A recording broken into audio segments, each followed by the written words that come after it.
जय हिंद साथियों, the freedom में आपका स्वागत है। मैं सुधीर।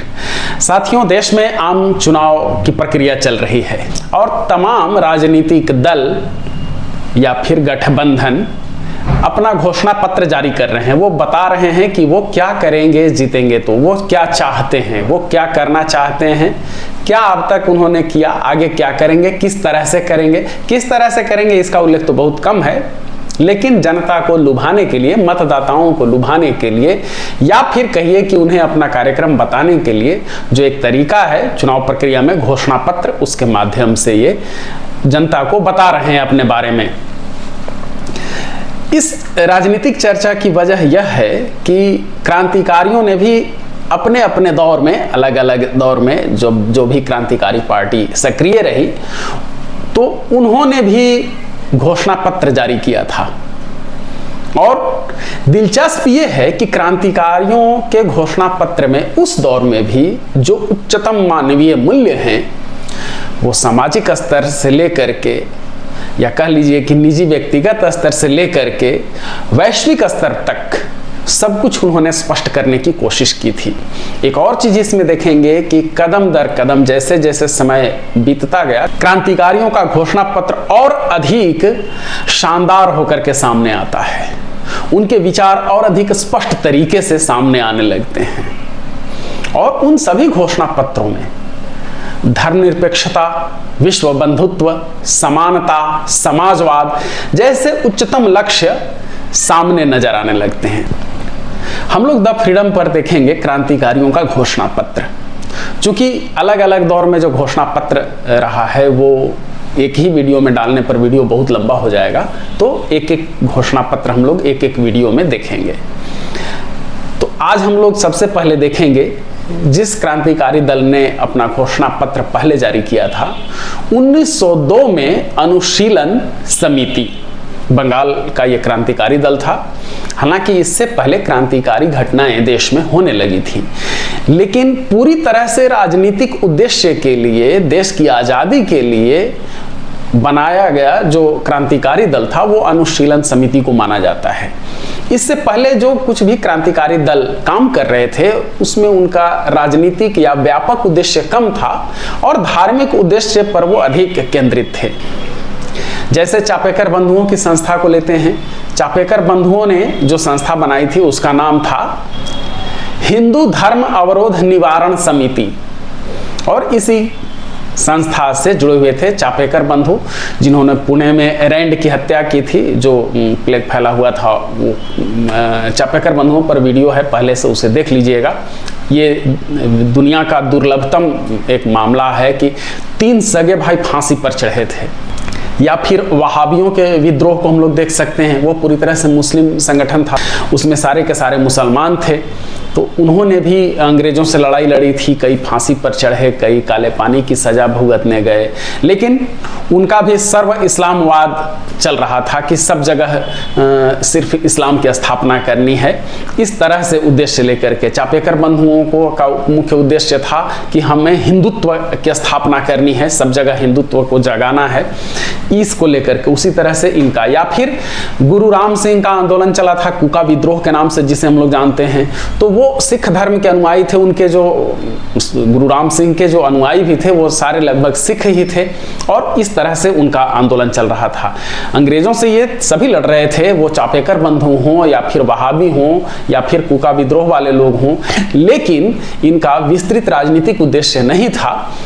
इनका मुख्य उद्देश्य कहीं न कहीं अधिक केंद्रित था धर्म पर, और इनका कोई स्पष्ट घोषणा पत्र भी नहीं था कि हाँ, हम किस तरह के भारत का निर्माण करना चाहते हैं। लेकिन इसके बावजूद इस बात को हमेशा ख्याल रखना है कि इन सभी का बलिदान, वो चाहे कूका विद्रोह से जुड़े लोगों का बलिदान हो, बहुत सारे सिखों को फांसी दी गई थी, तोप से बांध करके उड़ा दिया गया था, या फिर वहाबियों की कुर्बानी हो, या फिर चापेकर बंधुओं की फांसी हो, इन सबको कमतर नहीं आंका जा सकता है। इनके बलिदान से, इनकी शहादत से ही देश में शुरू हुआ था माहौल कि हमें अंग्रेजों से लड़ना है। लोगों को जागरूक करने के लिए, क्रांति के प्रति लोगों को आकर्षित करने के लिए, देश के लिए जो मर मिटने का जज्बा पैदा करने के लिए इन सब का कहीं भी योगदान कम नहीं माना जा सकता है, इनके बलिदान को छोटा नहीं समझा जा सकता है। लेकिन हम लोग चूंकि घोषणा पत्र पर चर्चा कर रहे हैं, इसलिए सबसे पहले हम लोगों को आना होगा, शुरुआत करनी होगी अनुशीलन समिति से। अनुशीलन समिति ने 1902 में ही अपना घोषणा पत्र जारी किया था।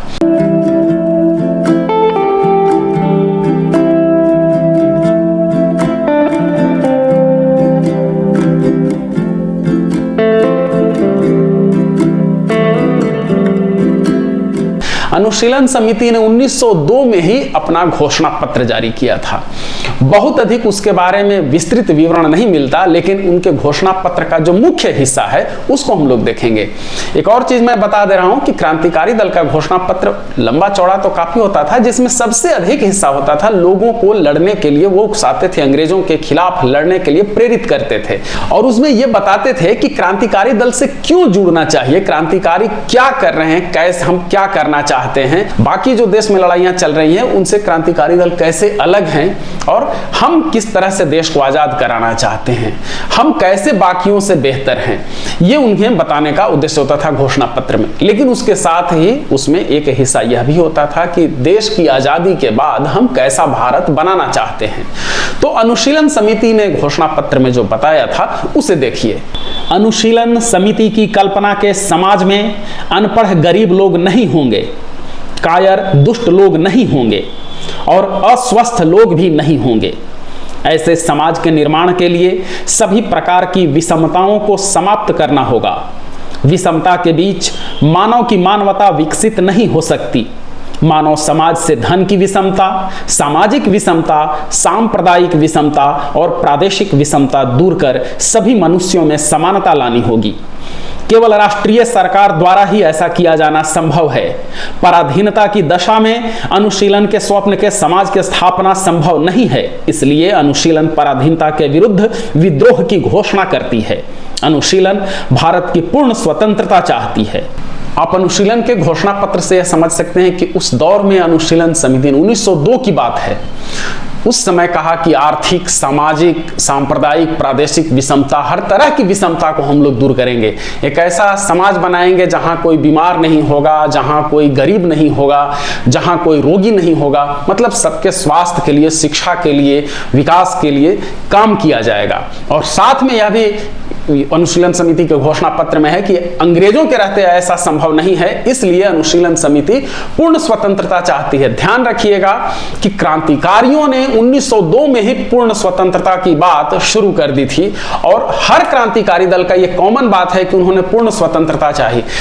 कांग्रेस ने बहुत बाद में जाकर के तमाम अलग अलग शर्तों के साथ, समझौतों के साथ पूर्ण स्वतंत्रता की बात की। उसके बाद भी फिर से वो स्वायत्तता पर आ जाती थी कि किसी तरह से हमें स्वायत्तता मिले। पूर्ण स्वतंत्रता को लेकर के कांग्रेस जब गंभीर हुई, वो बहुत बाद की बात है, क्रांतिकारियों से कम कह लीजिए कि 40 साल बाद।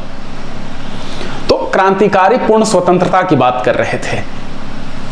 एक और चीज है, अनुशीलन समिति की खास बात थी कि अनुशीलन समिति के लोग धार्मिक बहुत अधिक थे। उसमें जो सदस्य बनते थे अनुशीलन समिति में, जो दस्तावेज हैं वो बताते हैं कि 2-3 तरीके थे, जिसमें सबसे मुख्य तरीका ये था कि मंदिर में ले जाया जाता था जो सदस्य बनना होता था, और एक लंबी कविता के रूप में शपथ थी। उस पर कभी हम लोग चर्चा करेंगे, वो पूरा जिस तरह से क्रांतिकारी दल में सदस्य बनने का जो तरीका था। और फिर मंदिर में ही उन्हें शपथ दिलवाई जाती थी उस कविता के माध्यम से, और फिर उन्हें सदस्य बनाया जाता था। तो दूसरी बात कि अनुशीलन समिति के सभी जो सदस्य थे, जितने भी क्रांतिकारी थे, वो हिंदू धर्म ग्रंथों से प्रेरणा लेते थे, खास तौर पर गीता से। तो इससे बाकी अन्य लोग इस क्रांतिकारी दल से नहीं जुड़ सके, ये सही बात है। लेकिन इसके बावजूद इनके घोषणा पत्र में कहीं भी कोई सांप्रदायिकता की बात नहीं दिखती है। वो सबके लिए बात करते हैं कि सबको शिक्षा मिलेगी, कोई भी बीमार नहीं होगा, कोई अशिक्षित नहीं होगा, कोई गरीब नहीं होगा, सभी तरह की विषमता मिटाने की बात करते हैं। वो सभी लोगों के लिए जो कुछ भी पाना चाहते थे, वो हर हिंदुस्तानी के लिए पाना चाहते थे, हर नागरिक के लिए करना चाहते थे। तो ये अनुशीलन समिति का घोषणा पत्र हम लोग देख रहे थे। अगले वीडियो में हम लोग देखेंगे अगले क्रांतिकारी दल का घोषणा पत्र, और देखेंगे कि किस तरह से उनका क्रमिक बौद्धिक विकास हो रहा है और उनके घोषणा पत्र में बातें और अधिक स्पष्ट रूप से सामने आ रही हैं। क्रांतिकारियों का यह घोषणा पत्र आप लोगों को कैसा लग रहा है जरूर बताइएगा, ताकि हमें भी पता चले कि आप लोग इसमें क्या चाहते हैं। और साथ ही आग्रह है कि अगर आपके जानने वालों में जो क्रांतिकारियों में रुचि रखते हैं उन तक वीडियो जरूर फॉरवर्ड कीजिएगा। धन्यवाद साथियों। जय हिंद। इनकलाब जिंदाबाद।